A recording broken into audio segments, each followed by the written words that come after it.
The Lord is moving through the online prayer ministry, and we believe you might be part of what He wants to do next. We are currently looking for passionate and willing volunteers to serve in the following areas: content creators, digital editors, worship singers, musicians, prayer intercessors. Each role plays a vital part in ministering to others and sharing God's love and truth online.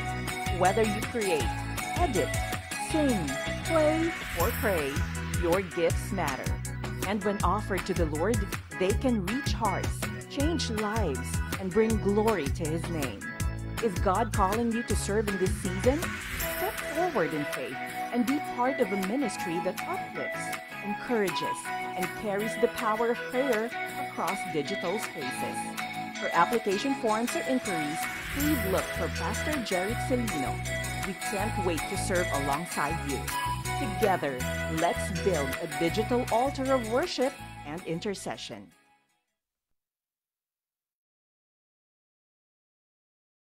Magandang gabi po sa inyong lahat. Isang malaking kagalakan na makasama kayo ngayong gabi habang inihahanda natin ang ating mga puso para sa isang oras ng papuri, pananalangin at pananaliksik ng mga salita ng Diyos.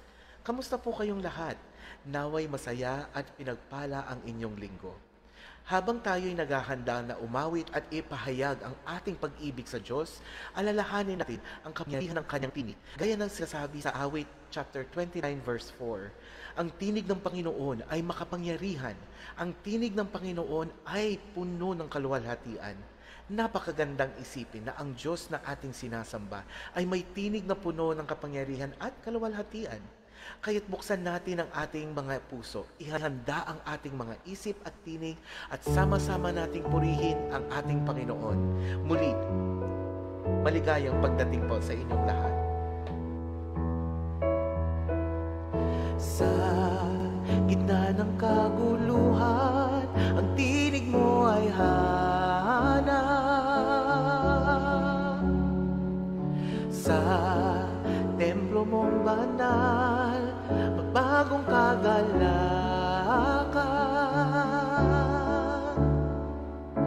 Ang tanging mananatili ay ang iyong sinabi. Sa kataas-taasan, ikaw pa rin ang hari.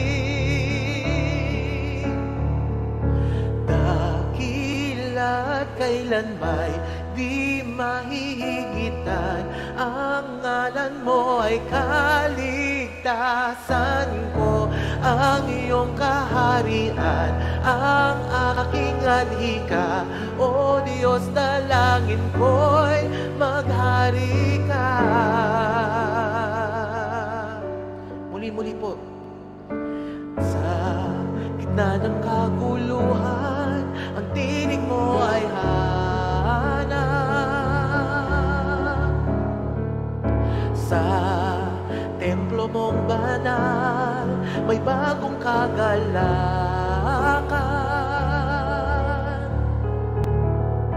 Ang tanging mananatili ay ang iyong sinabi. Sa kataas-taasan, ikaw pa rin ang hari.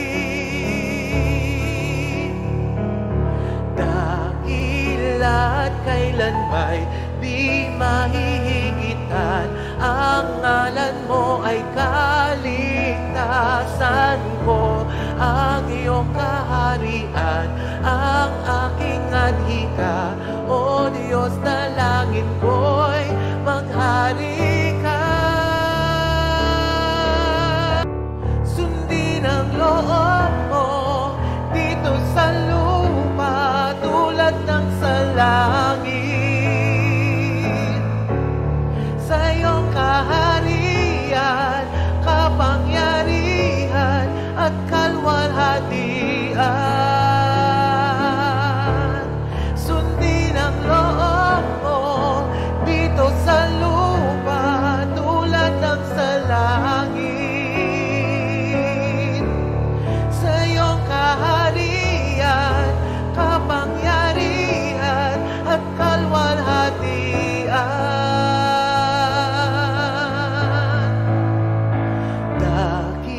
tila kailan may di mahihigitan. Ang ngalan mo ay kaligtasan ko, ang iyong kaharian, ang aking adhika. O Diyos, dalangin ko'y tila kailan may di mahihigitan. Ang ngalan mo ay kaligtasan ko, ang iyong kaharian, ang aking adhika. O Diyos, dalangin ko'y maghari ka.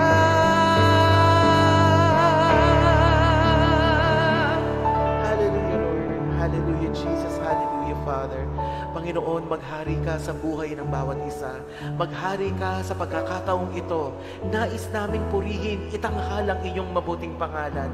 Nais naming ilathala ang pag-ibig mong hindi nagmamaliw.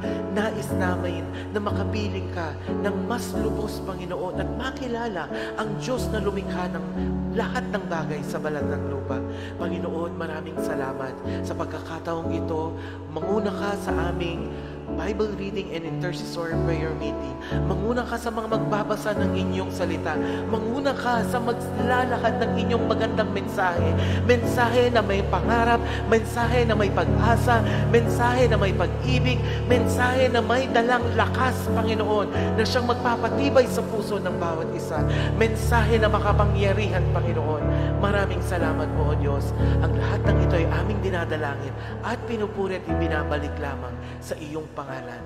Maraming salamat po, O Diyos. Amen. Amen. Magandang gabi po sa bawat isa. Ngayong gabing ito, maraming salamat, Brother Gerald, for that very inspired na worship natin sa Panginoon sa gabing ito. At muli ay nagpapasalamat tayo sa Panginoon sa pinagkaloob niya sa atin. At unti-unti nakikita po natin ang probinsya ng La Union ay unti-unting bumabangon sa awa ng Panginoon sa mga lahat ng nasira at kakulangan na meron po ang probinsyang La Union ngayon. At sa gabing ito, we would like also to welcome those brothers and sisters na kasama natin sa Facebook live streaming natin at sa loob ng Zoom. At sa gabing ito, ay andito na po tayo sa ika-12 na minor prophet, and this is also the last book ng Old Testament, which is the book of Malachi. And we would like to acknowledge and welcome our babasa sa atin ng chapters 1 to 4 ng book of Malachi. Ihanda na po natin ang ating mga Biblia, mga kapatid. Thank you very much po.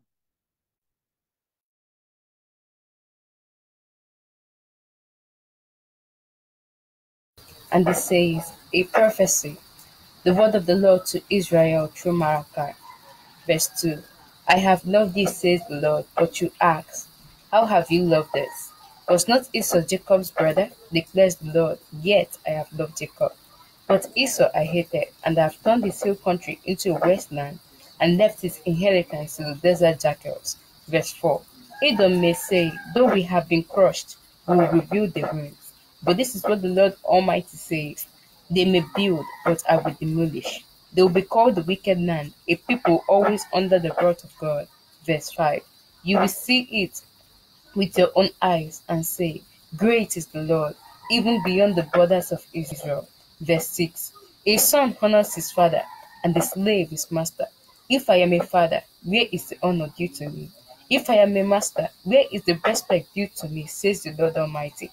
It is you, priests, who show contempt for my name. But you ask, how have you shown contempt for your name? Verse 7, by offering defiled food on my altar. But we ask, how have we defiled you? By saying the Lord's table is contemptible. Verse 8, when you offer blind animals for sacrifice, is that not wrong? When you sacrifice lame or diseased animal, is that not wrong? Try offering them to your governor. Will he be pleased with you? Will he accept you, says the Lord Almighty? Verse 9, now plead with God to be gracious to us. With such offerings from your hands, will he accept you? says the Lord Almighty. Verse 10. Oh, that the one you would shut the temple doors, so that you would not light useless fires on my altar. I'm not pleased with you, says the Lord Almighty, and I will not accept no offering from your hands. Verse 11. My name will be great among the nations, from where the sun rises to where it sets. In every place where incense and pure offerings were brought to me, because my name will be great among the nations, says the Lord Almighty. Verse 12. But you profane it by saying the Lord's table is defiled, and this food is contemptible.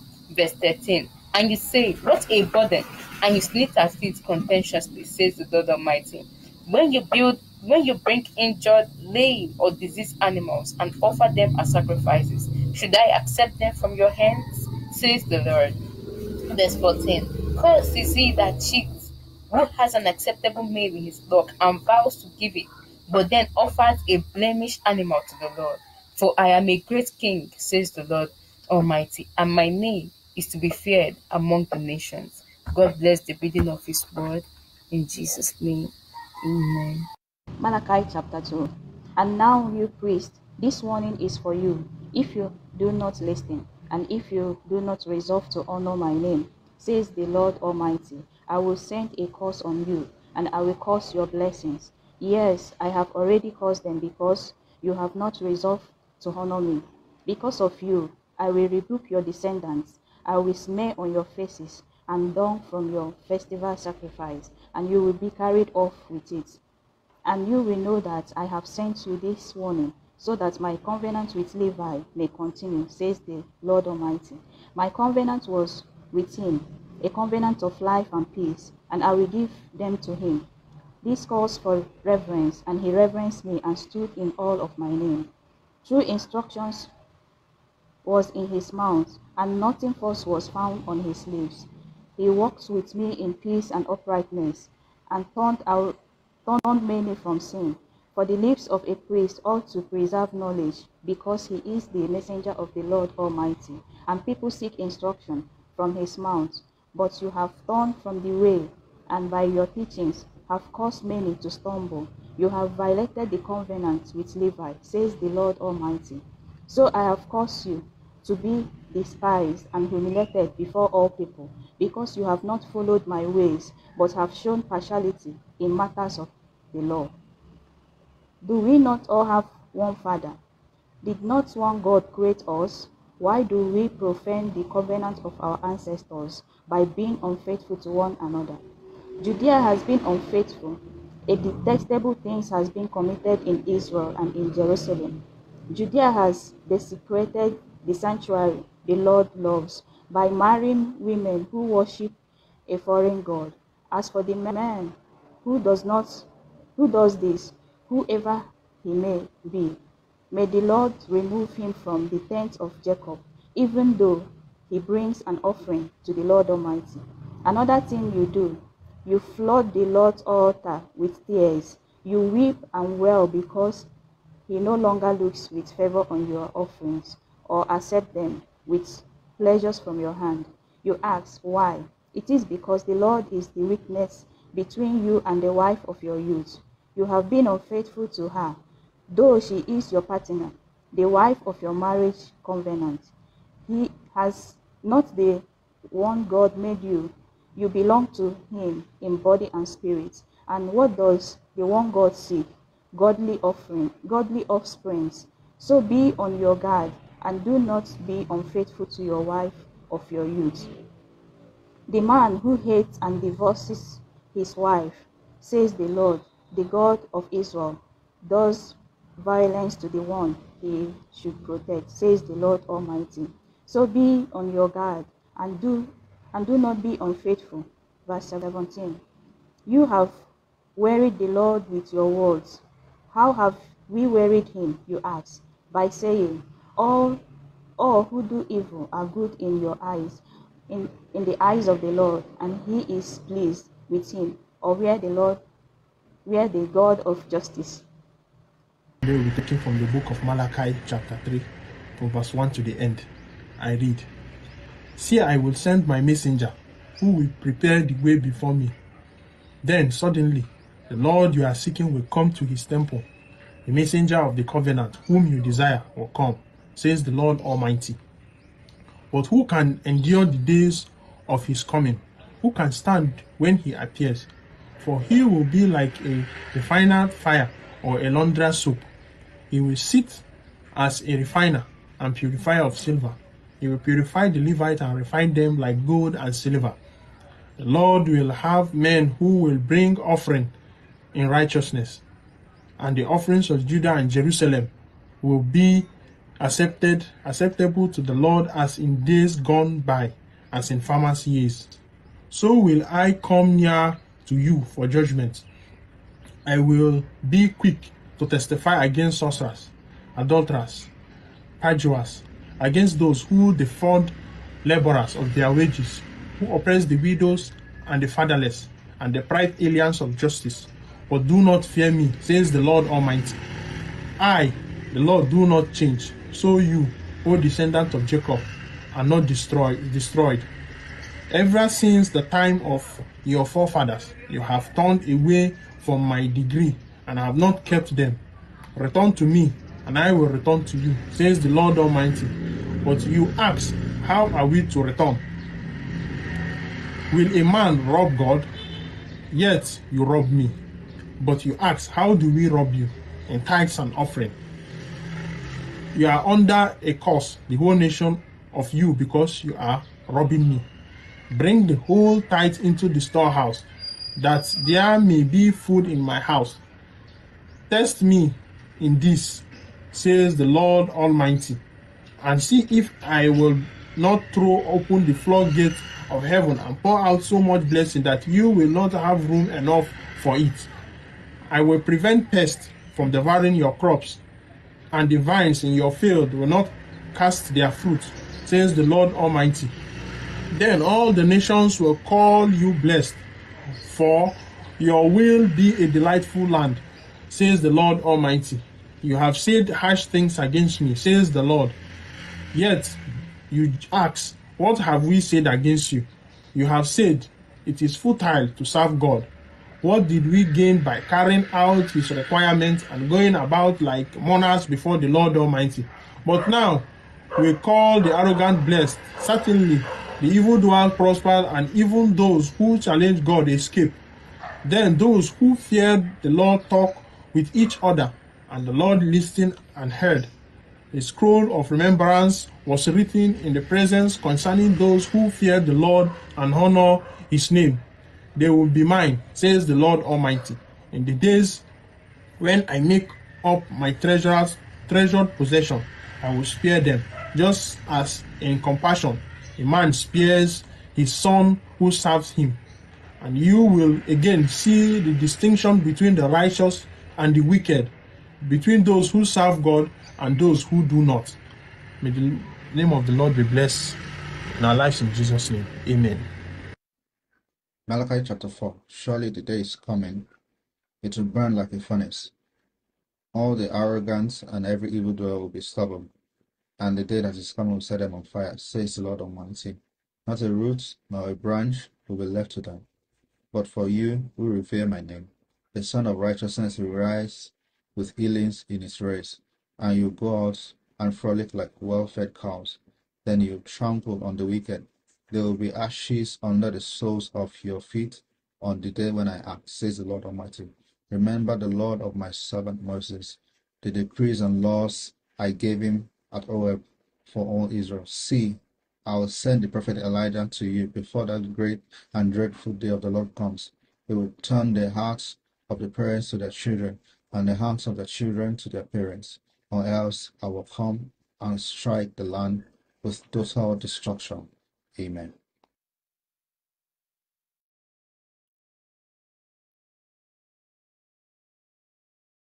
Blessed be the reading of the Word of God in the book of Malachi. At sa gabing ito, mga kapatid, let us prepare our hearts in receiving the revelation of the Lord through the book of Malachi. And we are so excited to hear this message from one of our youth leaders in All Gospel Church, si Brother June Conrado Lumahan III.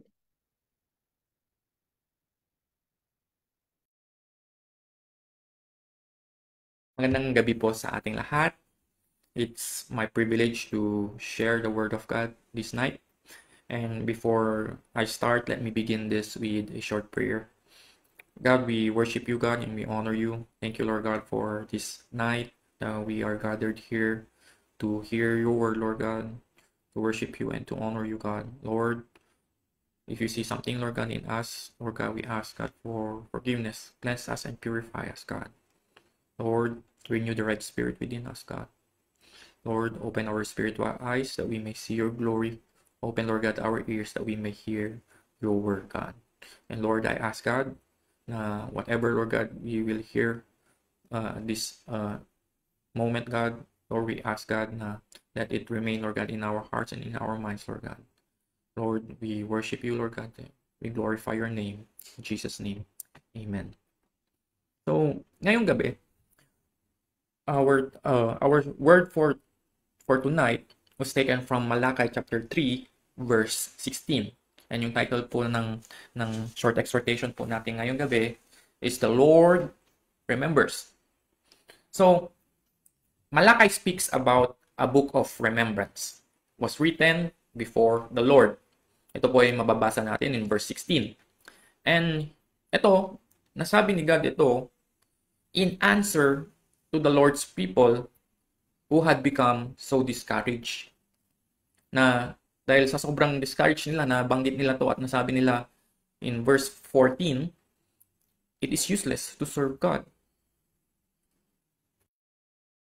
And alam nyo ba, we see something similar to the Persian custom, na by recording into a book of all acts that should be awarded in the future. So ito yung culture nila, they record occasions na kailangan matandaan ng mga tao or yung mga bagay na nagawa na kailangan na ma-rewardan. And there is a fascinating reference to this in the book of Esther.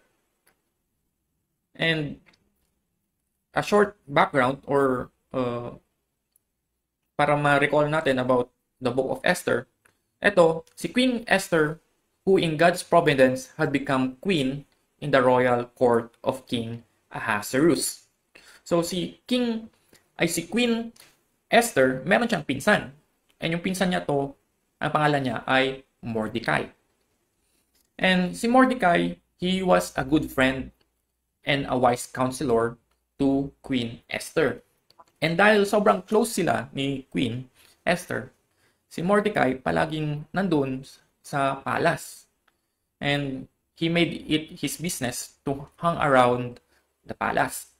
And one day, when he was sitting at the king's gate, Mordecai overheard two of the king's security guards na gusto nilang magplot na papatayin nila si King Ahasuerus. At dahil narinig ni Mordecai ito, sinabi niya ito kay Queen Esther. And dahil narinig din ito ni Queen Esther, sinabi din niya kay King Ahasuerus. And dahil dito, yung pagtatangka nila na patayin si King ay naudlot. And dahil dito, the life of the king was saved. And then, sometime later, meron yung time na hindi makatulog yung king na insomnia. On that night, the king could not sleep and he gave orders to bring the book of memorable deeds, the Chronicles. And they were reading it before the Lord. When the book was read, it was found that Mordecai had given the intelligence that foiled the plot on the king's life.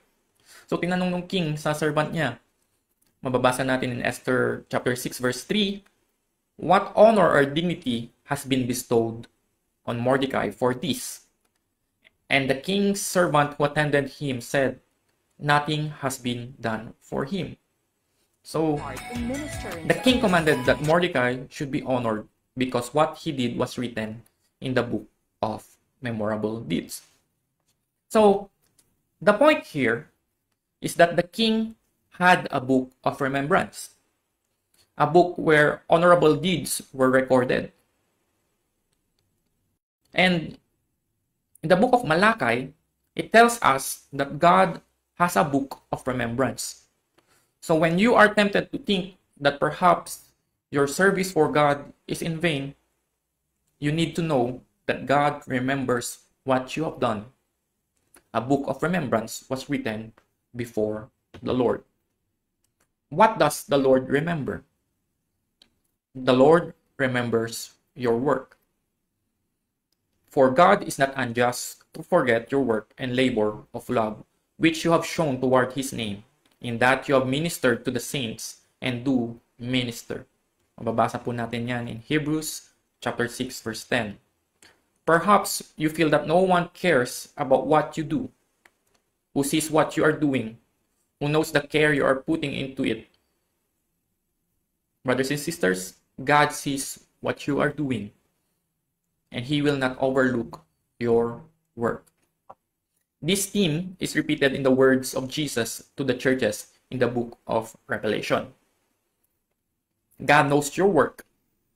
In Revelations chapter 2, verse 2, I know your works, your labor, your patience. God knows the difficulty of your work. I know your works, tribulation, and poverty, in verse 9. I know where you dwell, in verse 13. God knows all that goes into your work.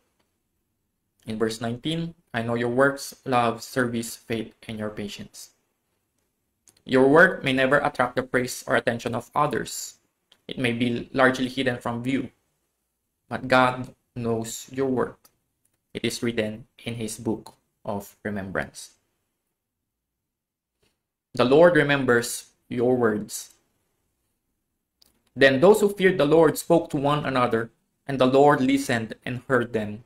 So a book of remembrance was written before him. The book of remembrance was written before the Lord when God's people spoke with one another. When those who esteemed the Lord spoke together, the Lord paid attention and heard them. We know that God hears us when we speak to him. But that is not what is said here. It does not say that those who feared the Lord cried out to him, and the Lord heard them. Ang sabi dito, it says, those who feared the Lord spoke with one another, and the Lord heard them. God hears what we say to each other, and when you speak with faith, hope, and love, when you speak with courage, when you speak in a way that honors the Lord, God hears and he remembers. The Lord remembers your tears. In Psalms 56, verse 8, you number my wanderings, put my tears into your bottle. Are they not in your book? God knows your highest hopes and your deepest fears. And on a night when you cannot sleep, he knows every time you turn in your bed. And God knows every tear that has ever rolled down your face. They are all in God's book of remembrance. Perhaps you have endured something that no one else can understand. Other people don't know the trouble that is in your heart. You shed your tears in secret, but God knows the pain that you carry, and he remembers your tears. The Lord remembers your desires. In Psalms chapter 38, verse 9, Lord, all my desire is before you, and my sign is not hidden from you. One of these things you soon discovered in the Christian life is that your desire exceeds your reach. Hindi natin maabot. You want to be more godly than you are. You want to accomplish more than you do. Sabi ni Apostle Paul, I want to know Christ and the power of his resurrection, not that I have already obtained this, but I press on. God knows what you want to be, even though you haven't got there yet.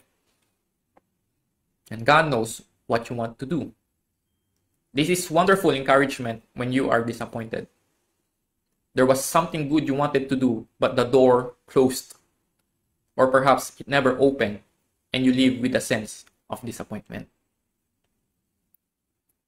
The Lord will not remember your sins.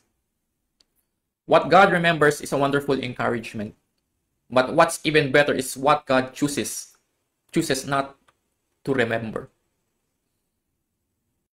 There are other things about us that are also written down. Jeremiah tells us, the sin of Judah is written with a pen of iron, with the point of a diamond. It is engraved on the tablet of their heart and on the horns of your altars.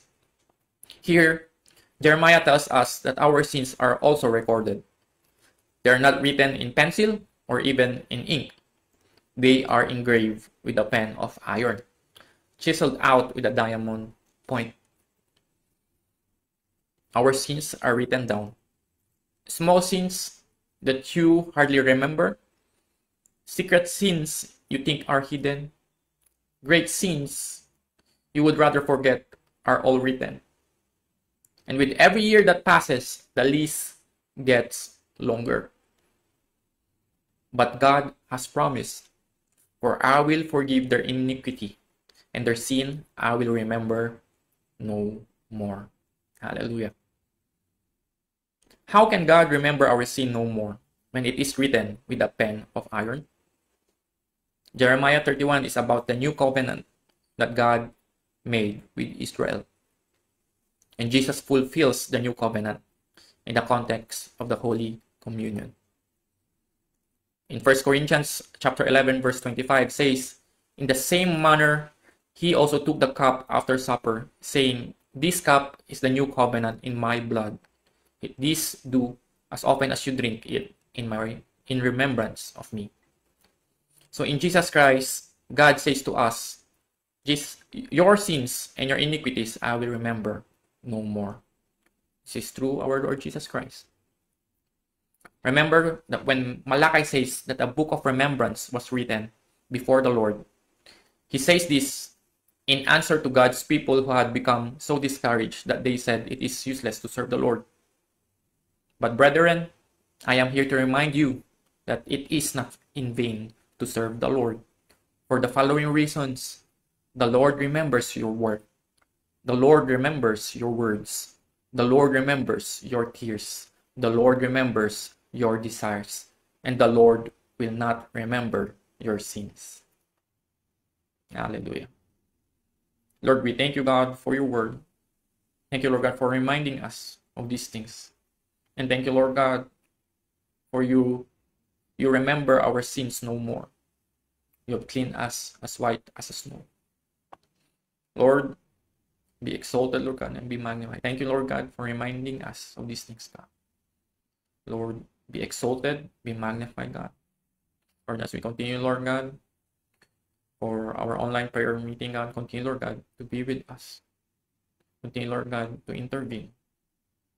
And Lord, as we start praying for our prayer points, we believe everything has been heard by you, God.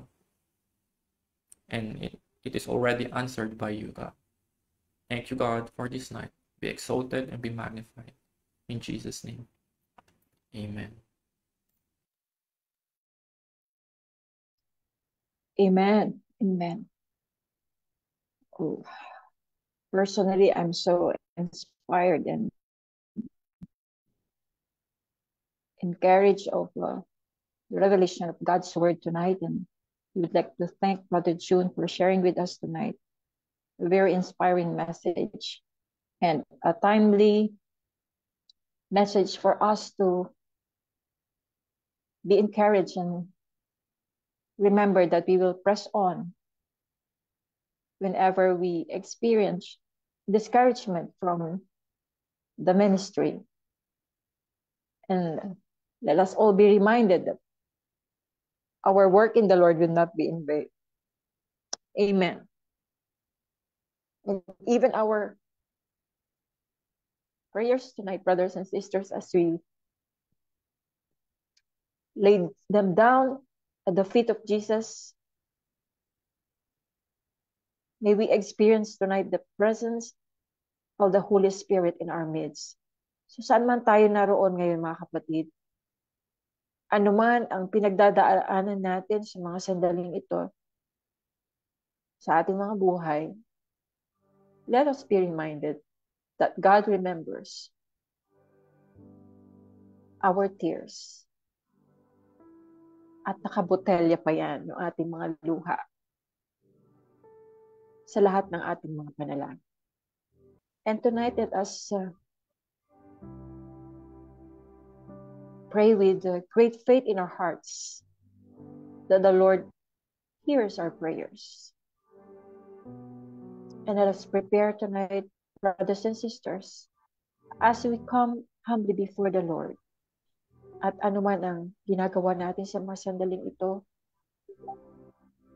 bitawan po natin at sama-sama po tayo manalangin sa gabi nito as we join Pastor Winnie for leading us for the prayer for our nation. Amen. Thank you, Pastor Agnes. Yes, ito po ang pagkakataon natin, mga kapatid. Tayo ay lumapit sa ating Panginoon. Mga bagay po tayo, bawat isa sa atin, ay may mga daing at hinaing na itinataas sa ating Diyos sa Ama sa Langit. Kaya kami po ay narito ngayon upang kami makibahagi po sa anuman na dinadala natin as nanarinig natin ngayon. The Lord remembers our fears, even our pains, our disappointments, and our frustrations. Kaya po sa gabing ito, tayo maging isa. Let's be one. Kneeling down before God, raising up our hands up to His throne. And let's pray for our nation. Ang ating pong bansa ay nakakaranas ng napakadaming pagsubok, mga kalamidad. Ngunit sa kabila noon, tayo po ay nananatiling matatag at mayroong pag-asa sa ating mga puso. Sa kabila ng unos ay mayroong liwanag at sisikat ang araw. Bakit? Because we have a God, a loving God, faithful God, who has promised us that He will never leave us nor forsake. So I encourage you, my dear brothers and sisters, to join us today, this night, to come before the Lord and pray for our beloved country. Hallelujah. O Heavenly Father, we come before you tonight, lifting our beloved nation, Philippines, into your hands, O Lord. May our land honor you and walk in your ways. As you have said in Psalm 33 verse 12, blessed is the nation whose God is the Lord, and the people He has chosen as His own inheritance. Heavenly Father, guide us to seek your will in all things, that we may reflect your truth and righteousness, O Lord. We pray for wisdom to fill the hearts and minds of our leaders, from the highest ranking officers, the President, the Vice President, the Judiciary, down to the local, the LGUs, the mayors, the governors, and all the barangay officials. We pray, O Lord, to give them discernment, courage, and compassion to serve with integrity. Nawa, Panginoon, sila ay magsilbi sa aming bansa na may takot sa iyo at sumusunod sa iyong mga alituntunin. Nawa ang banal na espiritu ng Panginoon ay manatili sa kanilang mga puso, and they will be guided accordingly. Let your peace covers every Filipino, O Lord, from the cities to the farthest island, calming down every storm and restoring our hope. O Lord God, we ask for your healing and forgiveness to pour over our people and our communities. Where there is pain or brokenness, let your love mend what has been torn. May your spirit of unity overcome every division and discord, drawing us together as one family, regardless of differences. Help us to extend grace to one another and to work together for the good of all. Lord, comfort us, O Lord God. Guide us, O Lord God. Especially those who mourn, who have lost their loved ones, homes, or even livelihood. Sa kanilang pagdadalamhati, Panginoon, may your gentle presence bring solace and strength. Heal the wounds of loss and restore hearts with hope, Panginoon. You are our strength and you are our hope, O Lord God. Provide for every need and open doors for restoration and renewal. We need your heavenly, your divine presence, O God, in the midst.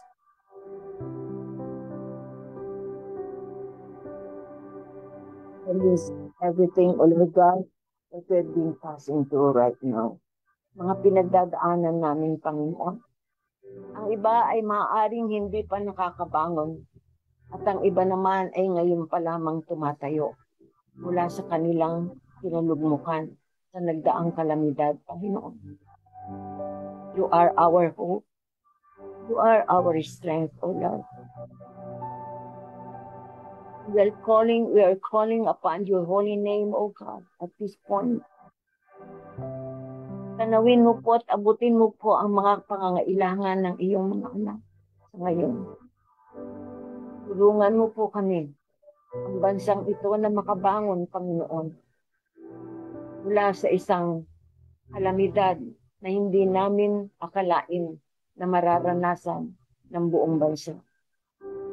Dalangin din namin, Panginoon, sa gabing ito. Maghari ka sa kapayapaan, Panginoon. Sa ngayon, patuloy, Panginoon, ang pagbubuli ng bansang China, pag-aangkin sa isang lugar na ipinagkaloob mo para sa iyong mga anak dito sa Pilipinas. Lord, we pray for your divine intervention. We pray for your divine presence in the midst of this situation, Panginoon. Touch the heart of these people in China, even to their highest government official, O Lord, that they may be touched by your Holy Spirit, O God, na ipagkaloob nila kung saan nararapat. Na mawag po sana, Panginoon, na manatili sa kanila ang kagahamanan sa mga pagpapalang ipinagkaloob mo sa bawat isa. You created everything, O Lord God.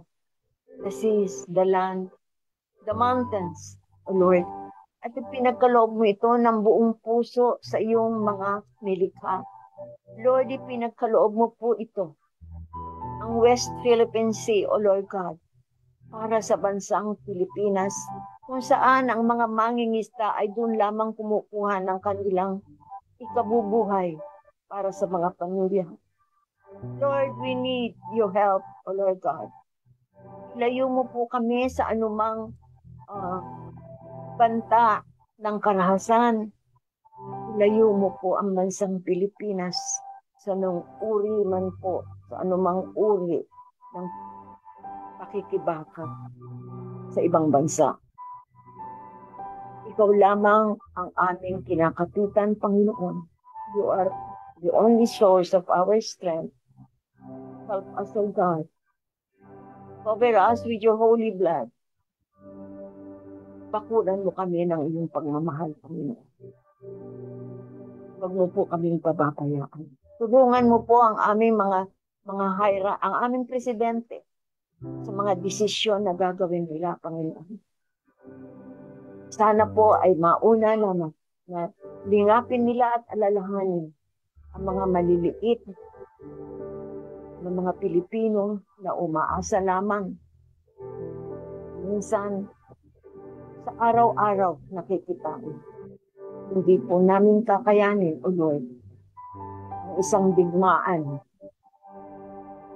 Hindi po namin kakayanin, Panginoon, lalo ng mga anak mo mahihirap lamang. At Panginoon, tumatawag kami sa iyong banal na pangalan sa gabi nito. Ikaw po ang kumilos at gumalaw. Lumang problema na ngayon ay nagkakaroon sa West Philippine Sea, Lord. Please provide for every need. Open doors for restoration and renewal.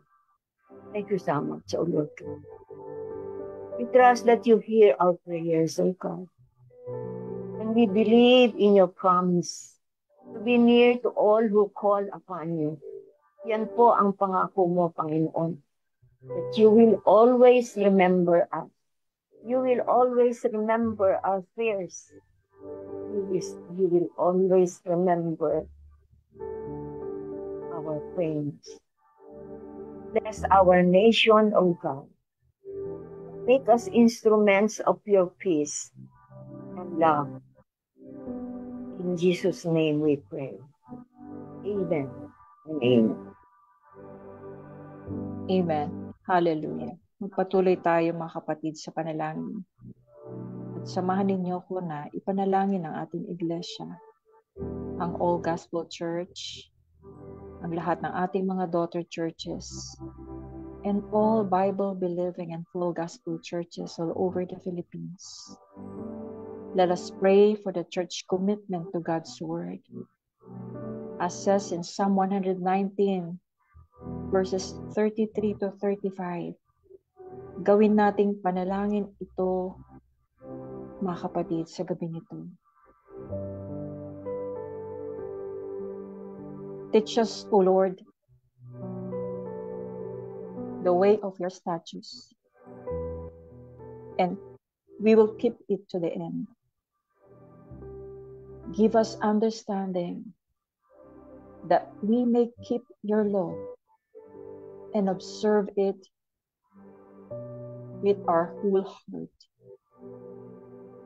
Lead your church, Lord, in the path of your commandments, for we delight in it. Panginoon, yan ang panalangin namin, Panginoon, na ang bawat iglesia mo have that heartfelt commitment, Lord God, to your word. That ang salita mo, Lord, would teach us, would instruct us, would rebuke us, and lead us to the path of righteousness.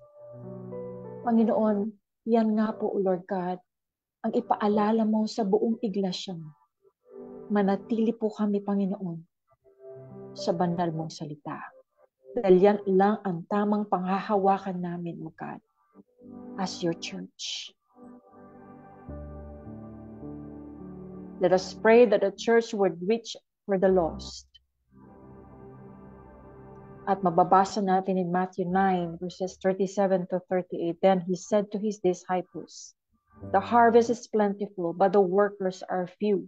Ask the Lord of the harvest, therefore, to send out workers into his harvest field. Panginoon,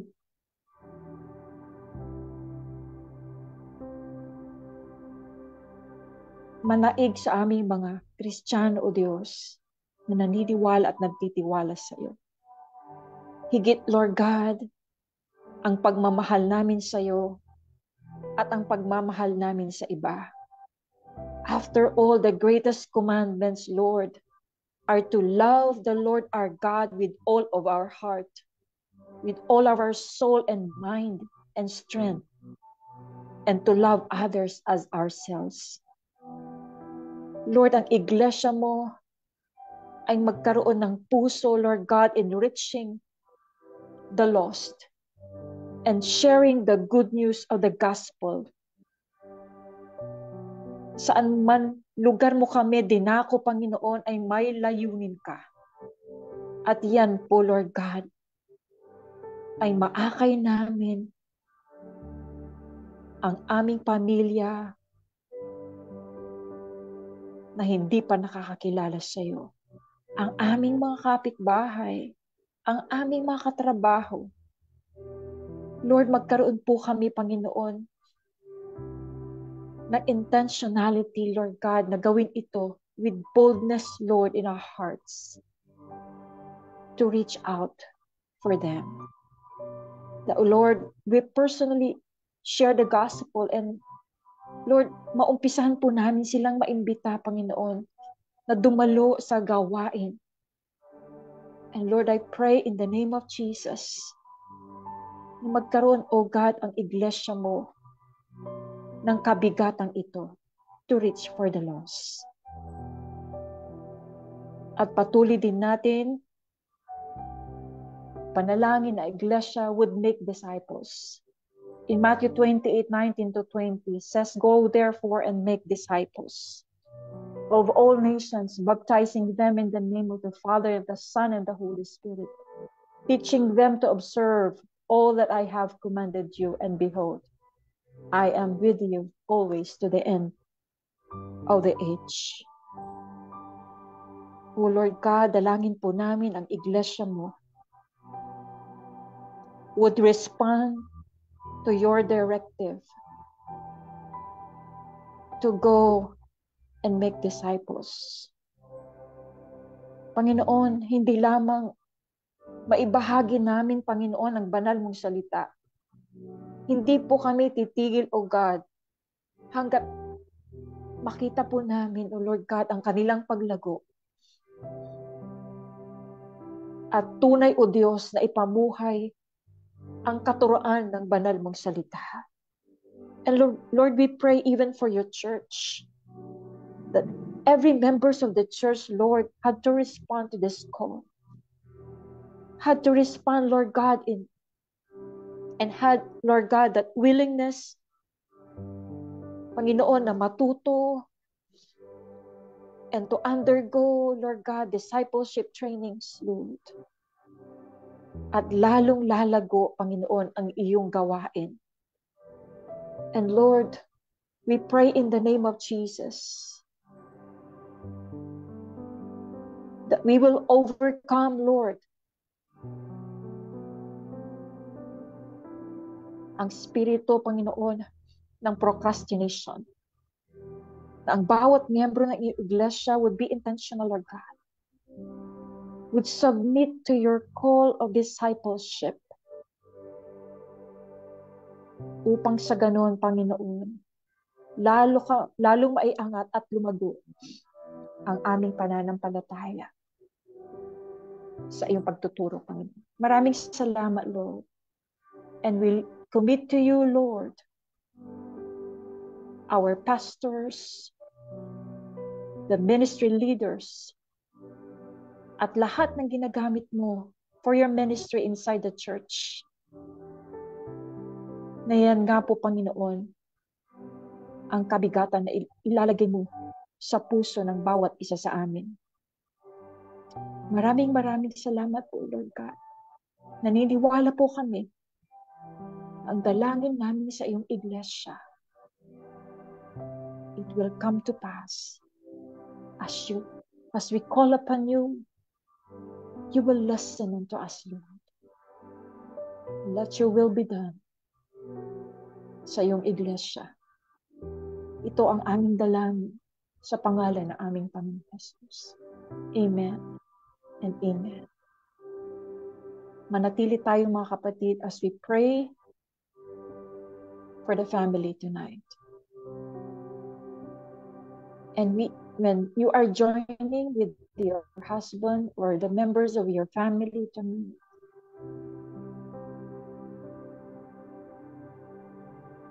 as we keep on praying,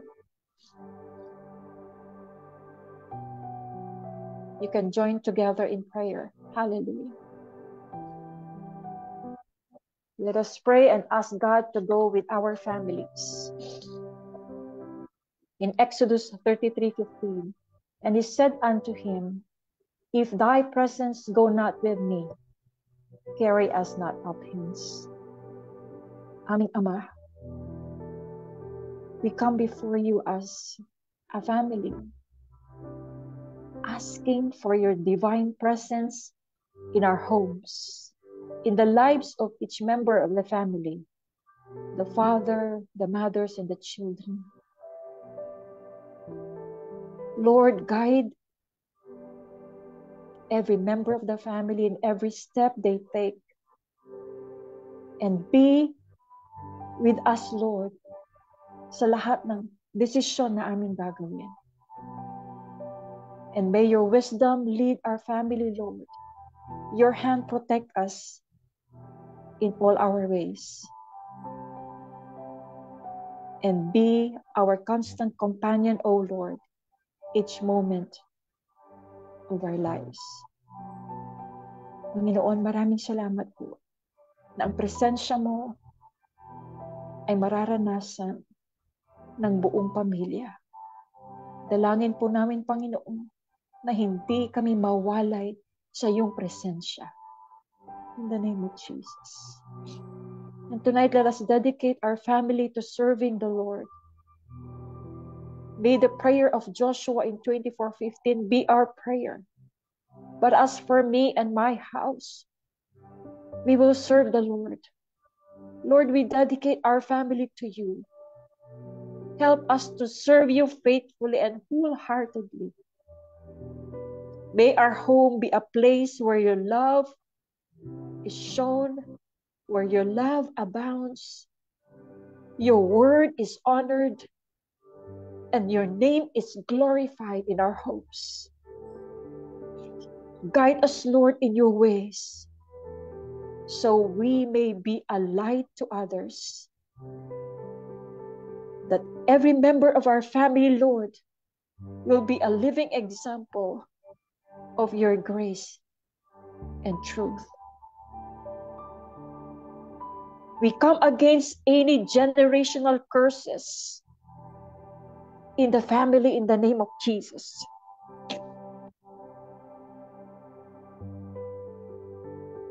Maraming salamat po, Panginoon. And let us continue praying for our family, that the Lord will release vision into our homes. In Proverbs 29:8, it says, where there is no vision, the people perish. But he that keepeth the law, happy is he. Lord, we pray for your vision to be released in every homes. Open our eyes to see your plans for us and fill our hearts with your dreams and aspirations. Lord, guide our homes towards your purposes so that our family may walk in the path you have set for us. Because we believe, Lord, that you will release vision into every members of the family. And we come against all kinds of stagnancy. But we declare, Lord, progression into all we do in the name of Jesus. Dalangin po namin, Panginoon, na ang plano mo, Lord God, na napakaganda sa buong pamilya, it will come to pass in our family, Lord God, in the name of Jesus. And tonight, brothers and sisters, kung mayroon tayong dalangin sa ating mga puso, our personal request unto the Lord, let us offer them tonight. Let us be confident that our tears before our Lord remembers. Our Lord God remembers it. Hallelujah. Thank you, Lord. We praise and glorify you, God. Abutin mo, Panginoon, ang aming mga kapatid who have joined tonight na may nararanasang struggle sa kanilang pamilya, sa kanilang trabaho. o anuman klaseng sitwasyon, Panginoon, ang kanilang nararanasan. Abutin mo, Panginoon, ang bawat pangangailangan because you are our great provider. Lord, comfort those who are mourning because you are our great comforter. Abutin mo din, Panginoon, ang nagkakaroon ng mga karamdaman because you are our great healer. Maraming salamat po, Panginoon.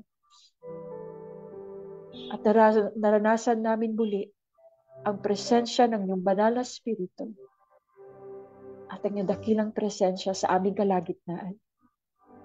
Lord, we declare your blessing upon each and every one of us who are present tonight.